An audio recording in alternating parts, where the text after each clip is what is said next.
Bonjour et bienvenue, chers téléspectateurs, téléspectatrices de Mweka TV. Il est pratiquement 14 heures passées de 50 bonnes minutes, l'heure à laquelle nous vous recevons dans cette émission Carnet Santé qui va vous garder autour du thème l'impact de la vaccination chez les enfants de 0 à 59 mois. Je suis Patrice Kilembe, je ne serai pas seul dans cette émission. Je suis accompagné de mon confrère Serge Mboyowa Mamba avec qui nous allons échanger autour de ces thèmes. Comme je viens de le dire, les vaccins en soi chez les enfants est une préparation pour faire l'immunisation des maladies et connaître comment est-ce que les maladies peuvent être couvertes par le corps de l'enfant. Et surtout, nous avons fait le choix sur les enfants de 0 à 59 mois parce que c'est les cibles de cette grande maladie, parce que le système immunitaire de ces enfants est normalement faible. Serge Mboyo, bonjour.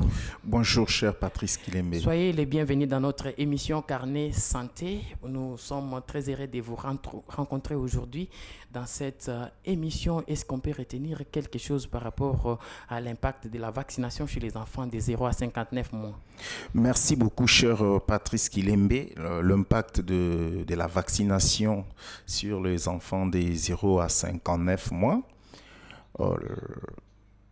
Voilà, il y a le vaccin a plusieurs impacts. Nous avons la diminution d'épidémies. Nous avons aussi une augmentation de la durée de vie sur les enfants. Mais le plus grand impact du vaccin, c'est aussi, là on doit parler de l'impact historique. Donc c'est la capacité qu'a le vaccin pour diminuer les fléaux mondiaux. Voilà en petit terme, c'est qu'on peut retenir sur l'impact du vaccin sur les enfants de 0 à 59 mois. Les enfants de 0 à 59 mois sont plus touchés par plusieurs maladies dangereuses qui les ramènent à plusieurs difficultés, entre autres la paralysie, pourquoi pas aussi parler de la décroissance par rapport à leur état de santé. Mais les vaccins, par rapport à nos sources et des informations, il paraît que les vaccins ont des effets secondaires sur la santé de l'enfant. Alors, avec vous aujourd'hui, quels seraient les impacts de la vaccination dans les corps des enfants?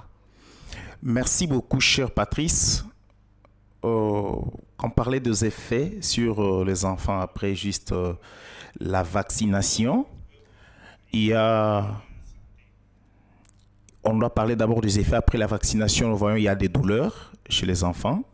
Il y a des gonflements, que ce soit sur le bras, sur les cuisses. Il y a aussi des fièvres. Voilà en quelques termes les effets, mais il y en a autant. Il y en a autant. Oui, par rapport aux effets de la manifestation après la vaccination, il y a de ces enfants-là dont leur système immunitaire répond aux qualités des vaccins injectés dans l'organisme. C'est comme par exemple, il y a de ces enfants-là qui ne présentent pas des douleurs, voire aussi des fièvres après la vaccination. Cela est dit par rapport au système immunitaire, parce que l'immunité dans le corps de l'enfant se présente par rapport aussi à son poids, pourquoi pas aussi parler de son état sanitaire. Mais à part des fièvres, il y a aussi des rougeurs sur l'organisme. Vous voyez, de ces enfants-là, après la vaccination, ils manifestent des taches rouges, l'endroit où on a piqué la seringue, parce que, vous voyez, les corps de l'enfant se présentent par rapport à plusieurs difficultés que rencontrent les enfants aujourd'hui. Mais les vaccins en soi ont un grand avantage dans les corps des enfants, parce que les vaccins couvrent les enfants face à plusieurs maladies. Est-ce que